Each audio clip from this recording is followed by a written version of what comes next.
안녕하십니까. 지트 수학학원의 고입 담당 서경민 과장입니다. 저희가 작년 8월에 입시 분석 설명회를 좀 온라인으로 유튜브로 이렇게 공개를 해드리면서 내년 2월쯤에 입시 분석 설명회를 할 때쯤이면은 그래도 좀 코로나가 풀려서 어머님들을 뵙고 대면으로 이렇게 설명을 드릴 수 있지 않을까라고 좀 생각했는데, 코로나 상황이 좀 길어지다 보니까 이번 입시 분석 설명회에도 저희가 유튜브를 통해서 이렇게 만나 뵙게 되었어요. 그래서 궁금한 문의사항이나 이런 것들이 있으면 언제든 학원으로 연락 주시면 제가 이제 응대를 하도록 하겠습니다, 어머님들. 그래서 올해 입시 분석에 있어서 좀 생각을 많이 해야 될 것은 다양한 일들이 있었는데, 코로나에 대한 이야기, 그리고 대입 정책 발표에 대한 이야기, 그리고 앞으로 대입이 어떤 식으로 흘러갈 것이니까 고입은 어떤 방향으로 흘러갈 거야 라는 저의 이제 생각들, 이런 것들을 정돈해서 어머님들께 소개시켜 드리고 저희 입시 프로그램을 소개하는 자리를 마련해 보도록 하겠습니다.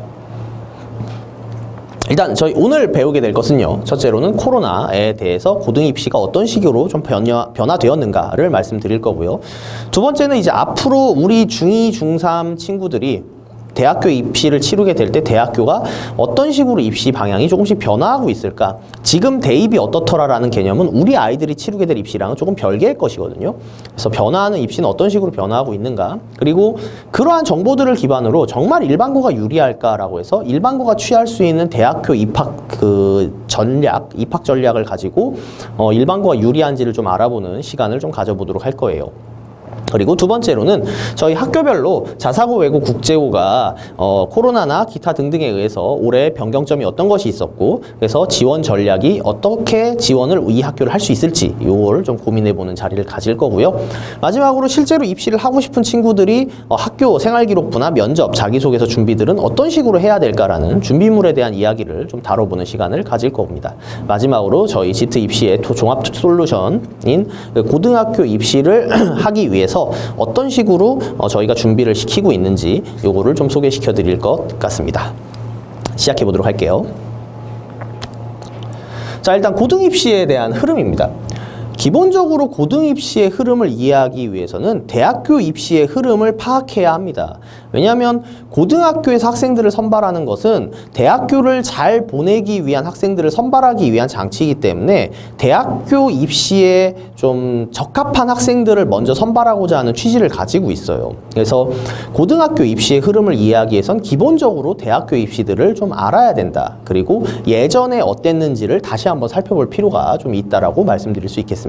그래서 올해 코로나나 기타 등등에 의한 고등학교 입시의 흐름은 어떤 식으로 바뀌었는지 살펴보도록 할게요. 우선 코로나19를 이제 빼놓고 얘기할 수가 없겠죠. 일단 올해 고등 입시 흐름에서 중학생들이 가장 많이 겪어야 했던 개념은 내신 성적의 관리에 좀 어려움입니다. 이제 극상위권 학생들은 시험 범위가 얼마가 되던 아니면 자신이 중간고사나 기말고사를 한 번에 보던 혹은 수행평가를 어떻게 관리하던 간에 항상 이제 높은 점수를 맞이할 수 있는데 내가 이제 자사고나 외고 국제고를 가려고 고민하는 학생들 중에 2학년 때 시험을 봤는데 내신 성적이 기말고사 한 번만으로 결정이 되는 상황은 아이들에게 두 번째 기회를 주지 않기 때문에 상당히 좀 억울할 수 있는 상황들을 많이 가지고 있습니다. 그래서 일단 중간고사랑 기말고사를 한 번에 이제 치르게 된다. 통합을 해가지고 한 번만 학교에 오게끔 하는 과정에서 학생들이 이제 한두 개 정도만 실수해도 내신이 갑자기 B가 나올 수 있다라는 중압감들을 먼저 이겨내야 했고요. 또한 시험 범위도 학교마다 전부 다 좀 다르게 이렇게 설정이 되어 있었죠. 그리고 수행평가 비중 같은 경우도 높고 낮음이 조금씩 수정되면서 아이들이 올 A라고 하는 내신 컷을 유지하기가 상당히 좀 어려웠던 한 해인 것 같아요.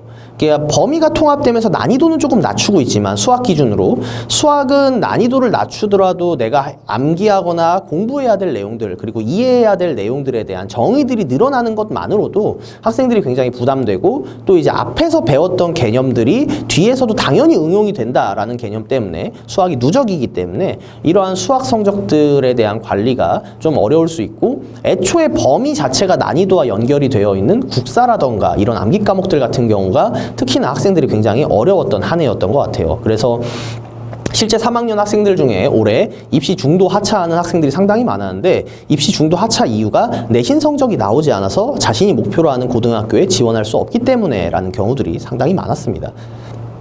두 번째로 이제 외부 활동 제한이 있는데, 이 외부 활동에는 크게 이제 대회라던가 동아리, 그리고 이제 봉사활동 이렇게 세 가지 정도를 꼽을 수가 있을 것 같아요. 그래서 봉사활동을 대외적으로 나갈 수 있는 상황이 안 되다 보니까 봉사활동을 하는데 제약이 좀 걸리고요.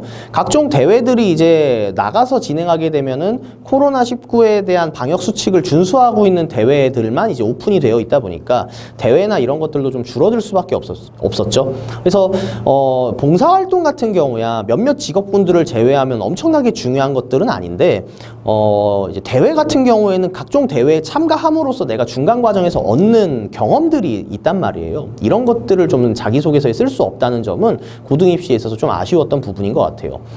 동아리 같은 경우에는 학교 생활 이후인 방과 후나 학교 생활 이전에 수업 시간 전에 학생들이 모여서 동아리 활동을 하고 그 시간을 인정받아서 생활기록부에 기재가 되게 되는데 이러한 활동들을 애초에 학교에 가지 않다 보니까 시행하기가 어려웠죠.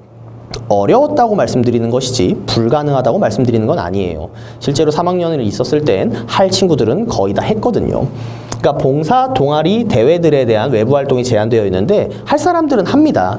줌을 통해서 학생들끼리 모여서 자신들의 활동을 녹화해가지고 선생님한테 전달한다거나 줌 활동을 하는 과정에 선생님을 초대해서 이런 동아리 활동을 좀 관리 감독할 수 있게 해서 시간을 인정해 준다거나 라는 식으로 생활기록부에 기재될 수 있는 방법들은 분명히 존재하고 그렇게 현재 3학년들이 그 동아리 활동을 통해서 자기소개서나 면접 준비를 좀 시행을 했었어요. 그래서 지금 2학년에 올라오는 학생들도 지금 3학년에 올라오는 학생들도 이런 외부 활동 제한 때문에 아무것도 못하겠네라고 해서 미리 이제 포기하지 마시고 학교 안에서 선생님과 많이 이야기를 하면서 이런 것들이 저는 좀 필요할 것 같아요 라고 말씀드리고 그러한 활동들을 해볼 수 있게끔 요청하는 바입니다. 마지막으로는 이제 고입 선발 기준의 변화가 있었죠. 비평준화 일반고를 기준으로 많이 말씀드리겠지만 고입 선발 기준의 변화는 주로 봉사활동과 상장 개수의 요구에 감소가 있습니다. 봉사활동이 60시간이 요구되었던 게 40시간으로 줄어들었죠. 당연히 외부 활동이 제한되니까 기본적으로 이렇게 변화할 수밖에 없었고요. 그리고 상장 개수 같은 경우도 원래 6장을 요구했던 것들이 이제 감소가 되었죠. 그래서 비평준화 일반고 내신 산출 200점 만점의 내신을 산출하기 위한 고입 선발 기준의 변화가 있었고 이것은 비평준화 지역에서는 이제 상장을 좀 덜 받아야 되거나 자신이 대회에 많이 참석을 하지 않았지만 내신이 좋은 친구들에게는 유리하게 좀 변화하게 되었습니다. 다만 이제 이 설명회를 이제 듣고 계신 이제 수지, 죽전, 광교에 계신 어머님들은 모두 평준화 지역이기 때문에 이런 것들이 크게 체감되지 않을 거예요. 그럼 실제로 체감되었던 작년 것은 무엇이냐면 면접 시행의 감소입니다. 작년에 이제 김천고나 북일고 같은 경우에는 애초에 이제 면접을 시행을 하지 않았고요. 코로나에 의해서. 그 말은 학교에서 이 학생을 선발하는데 중요한 요소로 따질 수 있는 것은 제일 중요한 게 역시 내신이었다는 거죠. 동점자 선발 방식에 의해서. 또한 면접이 조금 감소, 시간이 좀 줄어든 경우가 있었는데 용인외대부고가 대표적인 사례였습니다. 그래서 이러한 면접에 대한 시행이 감소된다는 건 면접의 변별력이 조금 줄어든다는 것이고 때문에 학생들이 내신 관리에 굉장히 철저해야 했다라고 분석할 수 있습니다. 이것은 현재 이 코로나 상황을 겪었던 2학년, 지금 3학년 올라오는 학생들과 앞으로 이 코로나 상황을 앞으로도 겪을 현 2학년 올라오는 학생들도 동일하게 적용될 수 있는 예시예요. 때문에 내신 성적에 대한 관리와 면접의 축소라고 하는 것을 두 가지를 같이 생각했을 때 학교 생활에서 내신 관리만큼은 항상 철저하게 이루어져야겠다라는 거 꼭 말씀드리고 싶습니다. 자, 이제 대학 입시에 대해서 좀 이야기를 해 드릴 건데요. 일단 대입정책 개편에서 2021학년도 같은 경우부터 지금 현 이제 고3 올라가는 학생들부터 수능 위주의 편제를 조금씩 확대시켜 보세요 라고 얘기하고 있습니다. 수능 위주의 확대라고 하는 것은 원래 수시가 70%, 정시가 30%였던 현재 지난 한 5에서 6년 정도 사이에 이렇게 많이 수시를 뽑게 되는 추세를 정면으로 거스르고 수시라고 하는 것과 학생부 종합전형이 불평등하다라는 이야기를 좀 잠식시키기 위해서 다시 이제 수능 위주로 돌아가게 되고 있는 거예요. 수능 위주로 돌아간다라는 표현을 쓸 수밖에 없는 게 지금 어머님, 아버님들 세대 같은 경우에는 수능만 가지고 이제 대학을 간 경우들이 상당히 많았죠. 이제 학력평가 시절이나 수능 위주 시대에서 수능만 가지고 위에서부터 줄 세우기를 했던 것들이 사교육을 많이 조장한다는 이유로 학교생활 위주로 학교에서 학생을 선발하는 수시가 조금 더 많이 만연해졌었는데 이 수시가 학교별로 우수한 학생들을 선발하는 과정에서 학교라고 하는 개념이 학교마다 이제 고교 서열화가 매겨지는 거 아니냐라는 것 때문에 다시 정시 위주로 조금씩 돌아오고 있는 상황입니다. 때문에 학교마다 이렇게 좀 그 이른바 계급화를 조장하는 것 아니냐라는 것 때문에 자기소개서라는 것들도 사교육을 또 받으면서 학교마다 또 다르게 관리해 주니까 이런 것도 점점 간소화돼야 돼 라고 하면서 대학교에서 요구하는 자기소개서 글자 수가 줄어들고 지금 중학교 학생들 같은 경우에 대학을 치르게 될 때는 자기소개서가 폐지가 되어 있을 거예요. 또한 생활기록부 간소화는 지금 어머님들도 좀 느끼고 있을 건데 예전에 3, 4년 전에 생활기록부 같은 경우에는 분량이 정말 어마어마했거든요. 학생들이 무엇을 했으면 그 했던 활동들에 대해서 디테일한 기재가 되었고 때문에 내가 남들과 다른 어떤 활동을 했어요 라는 것을 어필하기가 굉장히 좋았습니다. 근데 그러한 것들 또한 학교마다 다른 어떤 자신과 다른 계급화를 낳을 수 있는 수단으로서 반영이 되다 보니까 생활기록부 기재 내용도 상당히 간소화됐어요. 동아리 같은 경우에는 자율동아리를 30글자 이상 묘사할 수 없게 되어 있었고 수상 경력 같은 경우도 대학교에 들어갈 때는 이제 한 장 내지 두 장만 학년당 한 장씩만 이렇게 쓸 수 있다던가 진로 희망사항 같은 경우도 그냥 진로 탭에 편중되게 되었고 학부모의 요구하는 진로라던가 이런 것들 그리고 진로 희망 사유 같은 것들도 상당히 축소가 되게 되었죠. 봉사활동, 특기사항 같은 경우도 적을 수 없게 되었고요. 이런 생활기록부의 간소화는 각 학교마다 가지고 있는 어떤 특색 활동들을 굉장히 좀 적게 적을 수 있게 되었고 때문에 획일적인 생활기록부가 나오게 되다 보니까 여기서 이제 어필할 수 있는 형태가 사실 점수, 표준편차, 평균 등밖에 없게 되어가게 변화하고 있습니다. 그리고 이제 지역균등 전형 및 농어촌 전형이죠. 그리고 사회통합 전형 등 이런 특수 전형들이 10% 이상을 권고를 하고 있어요. 그러니까 대학교에 들어가는 학생들이 교육열이 높은 곳에서의 학생들이 많고 거기에 편중되는 현상을 좀 줄이고자 전국에서 학생들을 선발할 수 있는 이 균형 전형을 학교마다 10%는 뽑아야 된다라고 얘기를 하고 있는 거죠. 3,000명의 학생을 만약 뽑는 대학교가 있다고 하면 300여 명을 각 지에서 학교에 추천을 받은 학생들을 이렇게 선발을 해야 한다라고 얘기를 하고 있는 겁니다. 다만 추천 전형을 받은 학생들끼리 경쟁을 했을 때 여전히 이제 특정 지역의 학생들이 많이 뽑히게 되는 경우는 그건 어쩔 수 없지라고 이제 생각을 하고 있어요. 그래서 요건 좀 현실성 있는 형태의 전략으로서 요즘 많이 어머님들이 얘기하고 계신 건데 이 근방에 이제 교육열이 높은 학교로 모여가지고 대비를 하는 게 아니라 수시 위주로 학생을 저기에 올인해서 전략을 세우려고 한다면 지역에 있는 농어촌 쪽에 있는 학교 쪽으로 전학을 가서 거기서 높은 내신 점수를 가지고 지역균등 전형 및 농어촌 전형을 뚫어내는 형태가 오히려 교육열 높은 데서 공부해서 정시를 뚫거나 수시를 쓰는 것보다 훨씬 더 현실적인 방법 아닐까라고 이렇게 생각하게 되는 계기가 됩니다.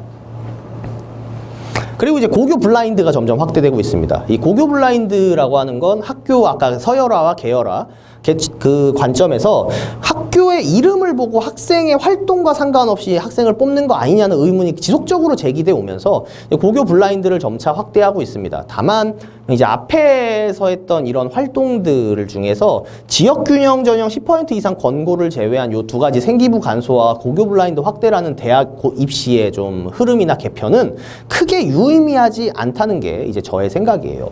간단하게 좀 말씀을 드리자면 고교 블라인드라고 하는 게 이제 학교 이름과 학교에 대한 정보를 전부 다 이제 배제하는 거거든요. 학교가 있으면은 이제 무슨 용인 외대부고다라고 하면 이제 이게 까만색 처리가 이렇게 되어 있는 거죠. 그리고 이제 이 학교의 축제 이름 같은 것들이 이렇게 배제가 되어 있고 땡땡제에서 이제 땡땡제에서 무슨 활동을 이런 식으로 이제 써져 있는 거죠. 근데 이런 것들을 고교 블라인드를 전부 다 한다 그래도 언제나 깨끗하게 정돈되는 개념이 있어요. 그게 바로 뭐냐면 이제 세특입니다. 세부능력 및 특기사항, 세특. 그러니까 교과목 선생님이 써주는 세특 같은 경우에는 고교 블라인드를 해줘도 학교마다 얘가 어떤 식으로 써주는지 같은 경우에는 기본적으로 알 수 있어요. 그래서 학교에서 특정 학생들을 굉장히 좀 신경 써서 열심히 케어해 준다고 그러면 이 세부능력 및 특기사항이 굉장히 풍성하다는 걸 알 수가 있습니다. 첫 번째는 세부능력 및 특기사항 때문에 결국 이 생활기록부 간소화 정책이라고 하는 것이 일부 그 자사고들이나 이런 것들을 저격하기에는 상당히 좀 불완전한 제도고요. 두 번째로 볼 수 있는 게 이제 학교별 표준편차와 평균입니다.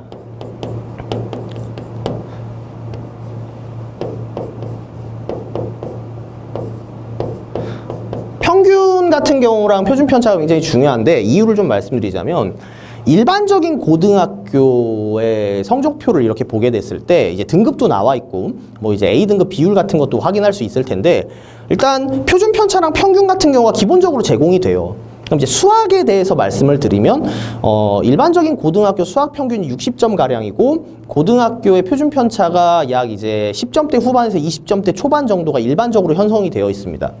그래서 일반적인 이 근방 학교의 표준 편차가 약 20점 정도, 그러니까 위아래 상위권과 하위권의 격차가 20점 정도 난다라고 한다면 평균, 수학 평균은 딱 60점 정도 이런 식으로 이제 결정이 되어 있는 거죠. 근데 이제 학교를 이렇게 블라인드를 처리를 했어요. 그래서 대부분의 이제 표준 편차 20점과 평균 60점인 학교들끼리는 그냥 구별이 잘 되지 않죠. 그런데 용인외대부고를 예를 들자면 용인외대부고 같은 경우에는 학교의 표준 편차 수학 점수가 3.5점, 평균이 93.5점 이런 식으로 이제 편중이 되어 있습니다. 그러니까 굉장히 점수가 높고 표준 편차가 굉장히 낮죠. 경쟁이 치열하고 평균이 높다라는 것은 그 안에서 등급이 설사 낮더라도 그 1등급과 3등급, 3등급과 5등급 사이의 차이가 크게 격차가 벌어지지 않는다는 평가를 낼 수가 있다는 거죠. 이러한 것들은 이런 고교 블라인드 확대랑은 별개로 그 학교를 알아볼 수 있는 아이덴티티가 됩니다. 때문에 정도라면 대입정책 개편에서 생활기록부 간소화나 고교 블라인드 확대는 일반고에게 유리한 것처럼 실제로 보이지만 실상 뚜껑을 열어봤을 때는 여전히 자사고들을 알아볼 수 있는 장치들이 상당히 많이 있어요.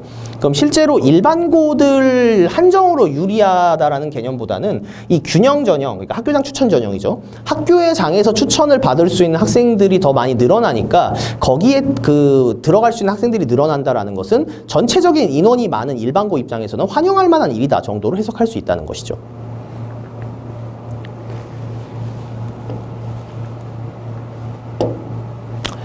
자, 다음은 이제 고등입시에서 흐름에서 서울대가 발표했던 내용들을 가지고 잠깐 이야기를 좀 해보도록 하겠습니다. 작년 10월에 서울대에서 어떤 발표를 했어요. 그러니까 우리 학교가 지금 현 중3, 당시 중3이니까 지금 현 고등학교 1학년 올라가는 학생들이 대학교를 들어올 때는 이런 식으로 우리가 개편을 할 거야 라고 하면서 이렇게 소개를 했죠. 그래서 정시 편제를 했을 때 100%가량을 우리 학생들이 전부 다 수능 위주로만 뽑았는데, 즉 수능 100%였다는 거죠. 수능이 100%인데 수능 100%로 뽑았던 걸 좀 이원화해가지고 1단계 수능 100%에서 2배수를 뽑겠다라 그랬어요. 수능 100%에서 2배수를 뽑고요. 2단계에 가가지고 이 2배수 학생들 중에 수능 80%랑 교과 20%를 뽑을 거야 라고 얘기를 해주고 있습니다. 자, 그런데 여기서 이 교과 20%가 들어가니까 단편적으로 보기에는 일반고 학생들이 더 유리해 보여요. 왜냐하면 자사고 학생들은 내신 관리하기가 상당히 어려울 것이기 때문이죠. 그러면 이 교과 편제 부분 20%는 이 자사고들에게 불리한가? 라고 했을 때 이 교과 내용을 자세하게 살펴보면 이 교과 편제 20%는 학생의 등급이나 이런 것들을 전부 다 점수화해서 반영하지 않아요.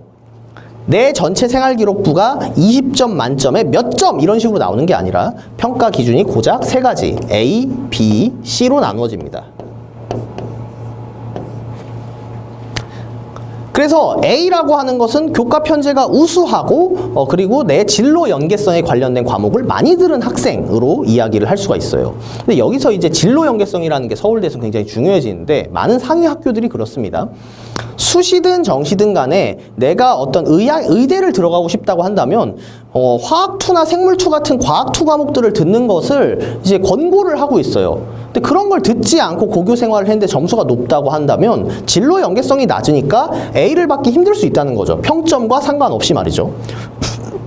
또한 이 교과 20%의 점수를 A, B, C를 내는 기준이 생활기록부를 종합적으로 평가한다라는 개념이 들어가면서 사실 이건 학생부 종합전형의 열합판으로서 들어가게 됩니다. 때문에 처음에 이제 수능 점수로 2배수를 선발한다는 것이 30명을 뽑으면 60명까지 수능 점수로 먼저 뽑고 그 다음에 2단계 이제 수능에서 그 앞에 있던 점수와 교과가 A인지 B인지 C인지로 결정이 되는데 제 개인적인 견해로는 이 수능 80%에서 사실상 승부가 나는 것이지 교과 20%는 거의 다 A일 확률이 높아요. 이유를 좀 간단히 말씀드리자면 서울대에 들어갈 수 있을 만큼의 정시 성적이 우수한 학생이 학교 내신 성적이 너무 낮아가지고 교과 20%들을 점수를 환산했을 때 A가 나오지 않을 정도로 좀 아쉬운 상황인 경우가 오히려 보기 드물 거라는 거죠. 드물지 않은 경우는 어떤 상황이냐면 이건 이제 재수생을 저격하는 형태의 균형인 거죠. 재수생 입장에서는 아쉽다. 재수생 입장에서는 좀 아쉬운 형태의 전형이 될 거다라는 게 되는 거고요. 다음 이제 수능 위주의 일반 전형에서 무언가 하나를 더 추가했죠. 바로 수능 위주 지역균형 전형입니다. 그러니까 학교장 추천을 수능 점수를 가지고도 2명을 더 이렇게 뽑게끔 하겠다라는 거죠. 그래서 이 수능 위주 일반 전형과 수능 위주의 지역균형 전형으로 나뉘게 되는데 얘가 이제 모든 학과에 적용되는 건 아니지만 여기에 이제 약대나 의대가 포함되어 있기 때문에 약대 의대 극상위권 학생들끼리 경쟁을 했을 때 지역균형 전형으로 약대 의대를 들어갈 수 있는 가능성이 조금 더 높아졌다라는 점에서는 좀 고무적인 일이 될 거고요.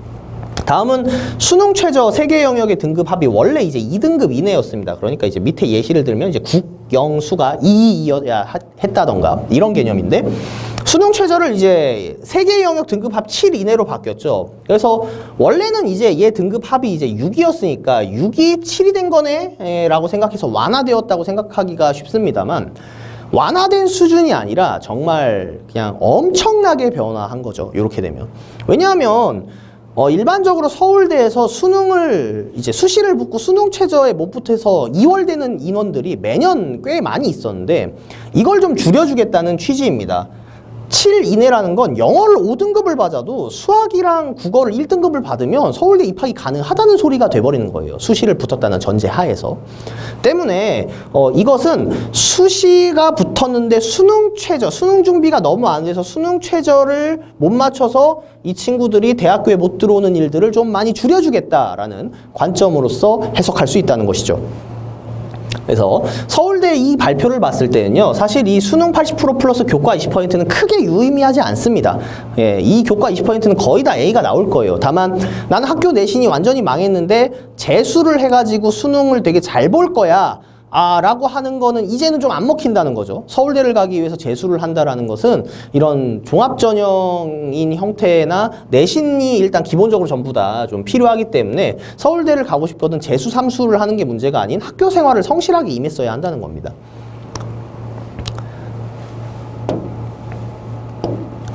자, 그럼 이제 지금 앞서 말씀드린 생활기록부 간소화, 자기소개서 폐지, 기타 등등 여러 가지 요소들을 가지고 정말 일반고가 유리한 것인지 한번 좀 살펴보도록 하겠습니다. 일단 일반고가 유리한지를 확인하기 위해서는 일반고가 취할 수 있는 전략이 무엇인지를 생각해 봐야 합니다. 일반고가 가기 위한 대학교 전략은 크게 4가지인데 일단 학생부 종합전형도 일반고에서 쓸 수 있어요. 다만 그것이 자사고보다 더 유리한가를 비교할 때 학생부 종합전형을 들고 와서 얘기하는 것은 합리적이지 않죠. 왜냐하면 학생부 종합전형 때문에 자사고에 들어갔을 때 유리하다라는 인식은 이미 팽배해져 있기 때문에 일반고에 들어갔을 때 일반고가 자사고보다 조금 더 유리하지 않을까라고 고민할 수 있는 부분들은 다음과 같습니다. 첫째로 이제 학생부 교과전형이죠. 이 교과전형이라고 하는 것은 순수하게 성적, 등급으로만 상대평가 등급으로만 평가가 되는 것을 얘기합니다. 그래서 일반적으로 서울대나 서울 주요에 있는 대학들을 봤을 때 이 교과 같은 경우에는 1등급 1.1에서 1점대 후반 1.9 정도 사이 2등급 초반까지도 괜찮아요. 2등급 초반까지 이 정도 학점을 가지고 있다. 자신이 이제 이 정도 성적을 가지고 있다 그러면 자사고만큼 좋은 대학들을 마음껏 써볼 수 있습니다. 자사고만큼 좋은 대학들을 마음껏 써볼 수가 있어요. 학생부 교과, 다만 이제 좀 아쉬운 건 이 학생부 교과 전형의 평가 방식이 학생부 교과 100%인 곳, 즉 학교 내신 성적만 가지고 얘를 덥석 뽑아버리는 경우가 굉장히 드물다는 겁니다. 거의 없다시피 해요. 그럼 실제적으로 학생부 교과 전형 플러스 무언가인 경우들이 상당히 많은데 주로 그 무언가가 면접이거나 하는 경우들이 많죠. 그래서 내가 성적이 좋은데 성적 좋은 애들끼리 모아놓고 면접을 보게 해서 당락을 결정한다 그러면 면접이 변별력이 있는 것이지 이 서류 경쟁률이 굉장히 변별력이 있다는 것은 조금 모호하다는 거죠. 어차피 성적이 좋은 아이들끼리 경쟁을 하기 때문에. 그래서 자 이걸 좀 살펴보시면 일단 수시 부분에서 학생부 교과 전형을 뽑는 상위 학교가 많이 없습니다. 대부분 다 학생부 종합전형을 이용해서 학생을 뽑죠. 물론 앞으로 조금씩 늘어나고 있는 추세예요. 학생부 교과전형을 통해서 학생들을 뽑겠다. 근데 그것도 순수 100% 교과전형인 경우는 또 드뭅니다. 면접을 준비하거나 기타 등등을 준비해야만 하죠. 그리고 두 번째는 이제 무늬만 교과 전형이 제가 아까 말씀드렸던 그 면접을 같이 시행하거나 순수하게 서류만 보는 것이 아닌 다른 걸 추가적으로 봐야 한다고 주장하는 경우들입니다. 이런 경우에는 이제 학생부 교과 전형에 대한 메리트가 좀 떨어지게 되는 거죠. 내신 성적 좋은 걸 가지고 내가 이제 이득을 얻어서 좋은 대학을 가고 싶은데 거기에 면접을 또 보라고 하니까 면접 역량치가 필요해져 버리는 상황이 되는 거죠. 그 다음 이제 전교권 내신입니다. 이게 전교권 내신이 무조건 요구가 된다는 걸 알 수가 있어요. 그래서 내신 성적 기반을 볼 때 일반고의 전략에서 가장 중요한 개념은 바로 요구되는 게 바로 이 전교권 내신이라는 겁니다. 다음은 이제 정시 내신 반영, 아까 서울대에서 말씀드렸죠.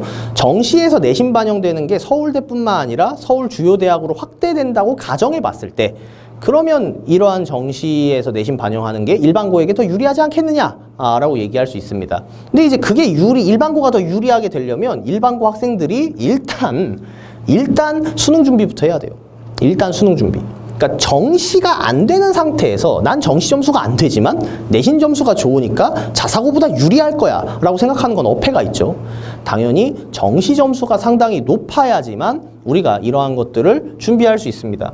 그리고 이제 앞서 말씀드렸다시피 서울대를 수능 점수로 들어갈 수 있을 만큼 열심히 공부했던 학생이 내신 점수가 망한 경우는 재수생 말고는 없어요. 재수생, 삼수생 하는 친구들 말고는 없단 말이죠. 일반 현역 학생들이 서울대에 들어갈 정도로 열심히 공부했다는 건 이미 자기관리 능력이 투철하다는 겁니다. 네, 그래서 이런 경우는 상정하는 것이 오히려 이상하다고 생각할 수 있죠. 자, 그럼 수시, 정시, 지역균형 전형. 네, 이게 바로 이제 학교장 추천 전형이죠. 학교장 추천 전형을 통해서 무언가를 좀 들어가겠다. 이 부분은 일반고에게서 실제로 좀 환영할 만한 일입니다. 대신에 요구되는 게 딱 뭐다? 전교권 내신. 전교권 내신. 내가 추천서를 받을 수 있을 만큼의 전교권 내신을 갖지 아니하면 이것은 이제 자신에게는 해당되지 않는 상황이 되는 거죠. 또한 여기서 이제 간과하고 있는 것이 많은 게 자사고, 외고, 국제고는 지역균형 전형을 쓰지 않느냐? 아니죠. 학교마다 2장씩 쓸 수 있다 그랬죠. 학교장 추천 전형을. 그죠? 서울대를 기반으로 하고 있는 거니까 학교장 추천 전형이 있는 학교들을 나열했을 때 2장씩 쓸 수 있다 그러면 뭐 전교 10등에서 전교 20등까지는 학교장 추천 전형을 통해서 좋은 학교에 지원을 해볼 수 있는 가능성이 있게 됩니다. 그럼 이제 전교 1등을 해서 서울대에 지역균형 전형을 써서 갔는데 나랑 경쟁해야 되는 애들 중에 자사고, 외고, 국제고 애들도 있는 거예요, 실제로. 그래서 지역균형 전형 합격생들을 보았을 때 자사고, 외고, 국제고 학생들이 일반고보다 못 가느냐? 그렇지 않다는 거예요. 그렇지 않습니다. 자사고, 외고, 국제고도 씁니다. 자사고, 외고, 국제고 전체 학생 수가 일반고에 비해서 비교했을 때 훨씬 적은데도 불구하고 10%가량의 지역균형 전형의 학생들 중에 10%가량이 자사고, 외고, 국제고 학생이에요. 근데 전체 정원을 했을 때는 10%가 안 나오거든요. 전체 정원을 기준으로는. 자, 그 다음은 이제 논술입니다. 나는 내신도 안 되고 나는 정시로 무언가 학교를 뚫어낼 만큼의 이제 면학은 좀 안 되지만 내가 이제 논술을 통해서 학교를 갈 수 있다고도 생각을 하셔야 돼요. 근데 논술은 듣자마자 좀 어려운 거 아닌가? 라고 되게 생각하시기가 쉬운데 논술은요, 문과형 논술, 그러니까 이제 인문사회학계열 논술은 원고지에다가 무언가를 쓰는 행위이지만 자연 계열에서의 논술, 자연계 논술은 순수하게 수학과학에 대한 그 승부가 됩니다. 내가 수학과학 문제풀이를 잘하고 논리적이고 깔끔하게 풀이를 써낼 수 있다고 한다면 논술 전형으로 대학교를 가는 것들이 가능하다는 것이죠. 이것은 저희 지트 고등부가 이렇게 이제 내신 성적이 좀 미흡하지만 수학과 과학 성적만 가지고 좋은 대학을 보내기 위한 상당히 중요한 전략 중에 하나로서 이렇게 마련되어져 있습니다. 자, 그러면 이제 종합을 해볼게요. 결국 이제 이 논술 전형을 제외한 앞에 3개는요, 전부 다 뭐가 필요하냐면 전교권 내신이 필요합니다. 전교권 내신이 필요해요. 정시 부분에서 내신이 반영된다라는 부분은 전교권 내신까지는 필요가 없지만 정시 점수가 필요하겠죠. 그래서 종합하자면 이렇게 말씀드릴 수 있을 것 같아요. 일반고에 가서 전교권 내신으로서 우수한 내신 성적을 거두고 있다면 자사고만큼 비슷한 전략을 수립할 수 있다 라고 말씀드릴 수 있을 것 같습니다. 그럼 이제 여쭤보시는 게 자사고는 그럼 그렇게 전교권 내신이 아니어도 대학교를 갈 수 있나요? 라고 물어보실 수 있죠? 예, 그럴 수 있습니다. 아까 말씀드린 용인의 대국어처럼 평가 방식에서 굉장히 높은 점수와 낮은 표준 편차를 가지고 있다면 등급이 다소간 조금 높더라도 3등급, 4등급이 나오더라도 수시로서 성균관대나 한양대 정도를 이렇게 써보고 실제로 합격하는 사례들도 매년 나오고 있기 때문입니다. 때문에 일반고가 유리한가라는 개념은 전략이 다르다 라고 말씀드릴 거고요. 전략이 다르다.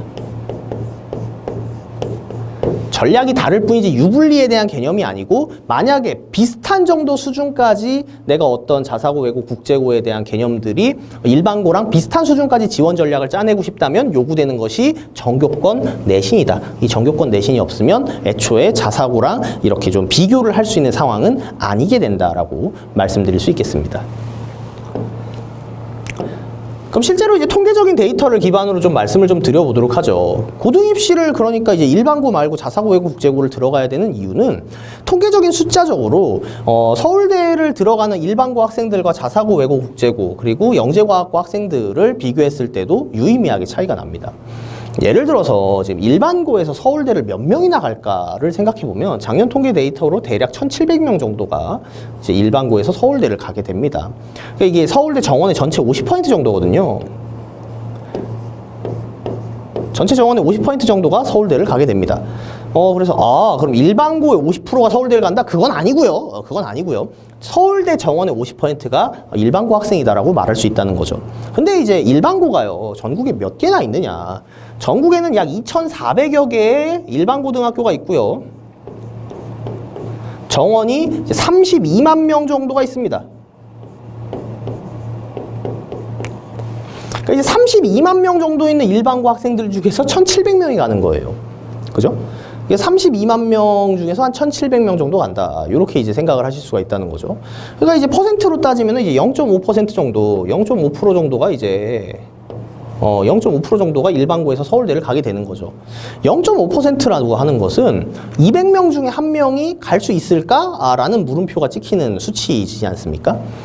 근데 여기서 이제 재밌는 건 2,400여 개의 일반고 중에서 서울대를 딱 한 명이라도 보낸 학교를 세보면 800개 정도가 나와요.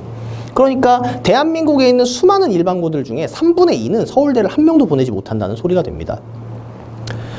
그럼 이제 일반고들 중에서 또 이제 많이 보내는 학교들도 있잖아요. 강남 대치에 위치하고 있는 일반고들 중에서 이렇게 좀 많이 보내는 학생들은 서울대를 막 4명, 5명씩도 보내니까 이 수치가 납득이 되는 거죠. 0.5%라는 개념은 결국 뭐다? 일반적으로 일반고에서 서울대를 가기 위해서는 200명 중에 1명 정도가 서울대를 갈 수 있다라는 표현으로 얘기할 수 있다는 거죠. 자사고는 어떨까요? 전국에 있는 전국 단위 자사고 인원은 13,000여 명 정도입니다. 13,000명 정도의 자사고 학생들 중에서 몇 명 정도가 여기를 갈까요? 네, 대략 한 700여 명 정도가, 800여 명 정도가 서울대에 들어가게 됩니다. 근데 여기서 말하는 이 13,000명에 대한 자사고는요, 이 자사고는 서울에 있는 자사고와 광역단위 자사고를 모두 포함한 개념입니다. 광역단위 자사고나 서울에 있는 자사고들도 자사고잖아 라고 생각하실 수 있는데, 요거는 조금 수정을 좀 해드려야 될 것 같아요. 서울에 계신 학부모님들이 자신의 집 근처에 있는 자사고를 바라보는 시선은 저희 수지 죽전 광교에 있는 어머님들이 용인 지역에 있는 용인외대부고나 상산고를 바라보는 시선과는 좀 많이 다릅니다. 자신의 집 근처에 있는 학교로 그냥 인식하고 계신 거예요. 왜냐하면 일단 첫째로 해당 서울에 있는 많은 자사고들은 경쟁률이 1.5 이상을 넘지 않으면 그냥 평준화 지역과 똑같이 뺑뺑이 추첨제를 통해서 학생을 선발합니다. 그러니까 우수한 학생들을 선발할 수 있는 권한이 있는 형태는 별로 없어요. 이 경쟁률이 어느 정도 높아야 됩니다. 또한 커리큘럼의 어떤 다양성이라던가 이런 것들이 일반고랑 크게 다르지 않습니다. 때문에 교육열이 굉장히 높은 어머님들, 지역에 있는 어머님들은 그냥 그 학교를 바라보는 시선이 일반고랑 똑같이 바라보게 된다는 거죠. 당연히 그 학교에 들어가는 학생들이 특출나게 무언가를 열심히 준비해서 들어가는 형태도 아니게 되는 거고요. 그래서 이런 특출나게 무언가를 준비해서 들어가야 하는 학교인 전국 단위 자사고는 전국에 9개가 있고 2,700여 명 정도가 있습니다. 그럼 실제로 2,700명 중에 들어가는 인원을 생각해보면 이제 180명 정도가 들어가는 거거든요. 서울대. 용인외대부고가 작년에 서울대를 68명 보냈죠. 네, 이건 이제 용인에 있는 일반고 학생들 간 서울대 인원수 다 합쳐도 안 되지 않나. 네. 2,700명 중에서 이렇게 간다라는 걸 퍼센테이지로 환산해 보면은 대략 이제 7%, 8%까지 퍼센테이지가 오르게 됩니다. 그래서 들어갈 수 있으면 역시나 들어가는 것이 항상 옳다. 라고 이제 통계적인 수치로 다 제껴놓고 서울대 입학생들만 가지고 비교했을 땐 자사고 들어갈 수 있으면 무조건 들어가는 게 좋습니다. 라고 말씀드리고 싶다는 거죠. 영재과학고 같은 경우에는 좀 한술 더 뜨고요. 영재학교 같은 경우에는 서울대 입학하는 게 영재학교 전체 정원에 30%가량이 들어갑니다. 네, 800여 명, 전국에 있는 영재학교 정원 졸업생의 800여 명 중에 230여 명 정도가 서울대에 들어가게 되죠. 과학고 같은 경우에는 대략 8%가량이 서울대에 들어가게 되고요. 외고국제고 같은 경우에는 대략 이제 4에서 5%가량의 학생이 서울대에 입학을 하게 되죠. 그래서 일단 고등입시에 대해서 기본적으로 내가 왜 고등학교 입시를 해야 되냐 그러면 제일 중요한 목적은 역시 좋은 대학을 가기 위함입니다. 아니 근데 선생님 학생부 종합전형도 좀 줄어들고 이런 다양한 제도들이 자사고에게 별로 좋지 않은 방향으로 흘러가는 것 같은데요? 라고 이야기할 수 있죠. 근데 이러한 전략은 과거로 좀 돌아가면 이게 만약 정시 위주의 편제로 바뀌게 된다면 자사고는 오히려 한 번 더 변화하게 될 것입니다. 정시 위주의 편제에 대한 과거 이야기를 잠깐 드리면 옛날에 이제 수능 100%였던 시절들, 수시가 굉장히 적어서 수시가 전체 인원의 10% 정도밖에 안 됐던 시절에서는요, 정시 위주 편제했을 때 가장 강력했던 학교들이 당시 외고였어요. 외고 과학고밖에 없었습니다. 당시엔 자사고가 없었기 때문에 외고 아니면 과학고만을 선택할 수 있었죠. 그럼 이제 외고 과학고 학생들이 정시를 보는데 의대를 가장 많이 보내는 게 외고생들이었습니다. 네, 당시에는 자사고를 대처할 수 있는 교육기관이 없었기 때문에 외고에서 자연계열 수업을 방과후에 해주면서 우수한 학생들을 데리고 정시에서 실적을 냈던 거죠. 이게 이제 교육부에 의해서 막히게 되고 자사고가 등장하고 수시체계가 정립되면서 자사고가 인식이 정시 위주의 학교가 아닌 이제 단순히 수시를 학생부 종합전형을 많이 보내는 학교처럼 느껴지게 되었다는 거죠. 애초에 정시 강세였던 상산고등학교를 생각해 보십시오. 정시가 편제가 확충된다는 건 상산고에게 좋은 이야기입니다. 용인외대부고 같은 경우도 학생부 종합전형과 정시 실적이 반반이란 말이에요. 서울에 있는 하나고등학교 같은 경우는 학생부 종합전형에 대한 그 완성도가 굉장히 높기 때문에 학생부 종합전형의 감축은 이제 당시 지금의 하나고등학교 입장에서 좀 아쉬울 거고, 그렇다면 이 아쉬운 부분들을 자신의 교육과정 편제를 정시 위주로 변화시킬 수 있는 학교들이라는 거죠, 자사고들은. 그래서 기존에 하던 대로 움직이는 것이 아니라 이렇게 대학 프로그램이 바뀌는 것에 맞춰가지고 자신의 전략을 수립할 수 있게끔 변화할 수 있는 학교들이 일반고가 아닌 이제 과학고나 영재고 그리고 자사고, 외고국제고 이런 특목고들이 그렇게 변화할 수 있다라고 저는 생각합니다. 때문에 우리는 고등입시를 준비할 수 있다 그러면 저런 학교에 가기 위해서 분명히 노력을 해야 한다고 여전히 믿고 있고, 들어갈 수 있다면 들어가는 것이 무조건 옳다라고 생각하는 것이죠.